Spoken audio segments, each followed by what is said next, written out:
શું તમે પણ જાણવા માંગો છો કે ભાભી કેવી રીતે પટાય? તો તમે સાચી જગ્યાએ આવી ગયા છો। અહીં અમે તમને આજની આ પોસ્ટમાં ભાભીને પ્રભાવિત કરવાની ટિપ્સ જણાવવા જઈ રહ્યા છીએ।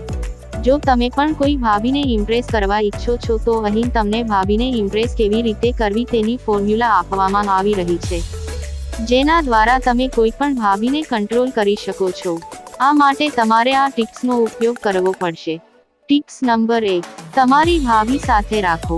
જો તમે આડોશ પાડોશની કોઈ ભાભીને ઇમ્પ્રેસ કરવા ઈચ્છો છો તો તમારે મોકો મળતા જ તમારી ભાભીને મળવાનું ચાલુ રાખવું જોઈએ, જેથી ભાભીને તમારા વિશે ખબર પડે અને તમને ભાભી વિશે ખબર પડે। સાસરી જ્યાં સુધી તમે ભાભીને નહીં મળો ત્યાં સુધી ભાભી તમારા વિશે જાણશે નહીં।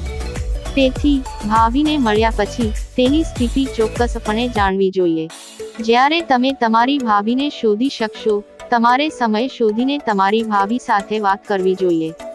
વાતોમાં ભાભી વિશે જાણવાનો પ્રયત્ન કરવો જોઈએ અને બની શકે તો ભાભીના વખાણ પણ કરવા જોઈએ, કારણ કે ભાભીને તમારા વખાણ ગમે છે।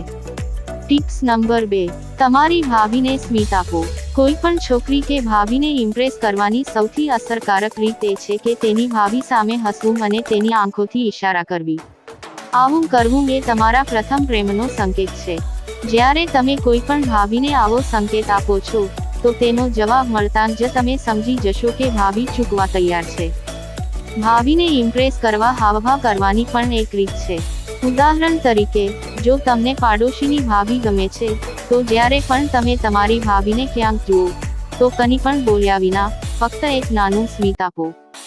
જો 1-2 દિવસમાં ત્યાંથી ભાભી પણ તમને સ્માઇલ આપવા લાગે તો સમજવું કે ભાભી લગ્ન કરવા તૈયાર છે। ટિપ્સ નંબર 3, ભાભીના વખાણ કરવા જોઈએ। મિત્રો, જ્યારે કોઈ છોકરીના લગ્ન થાય છે ત્યારે તેનો પતિ અને સાસરિયાં તેના માટે સર્વસ્વ હોય છે। છોકરીઓને બાળપણથી જ પોતાના વખાણ સાંભળવાનો બહુ શોખ હોય છે।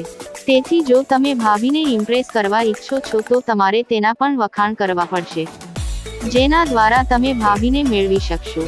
ધારો કે તમે જેની પર દોરીઓ લગાવો છો તે ભાભી સુંદર દેખાતી હોય તો તમારે તેની સુંદરતાના વખાણ કરવા જોઈએ, જેથી તેને લાગે કે તેનો પતિ તેનામાં જે જોઈ શકતો નથી તે તમે જોઈને તેના વખાણ કરો।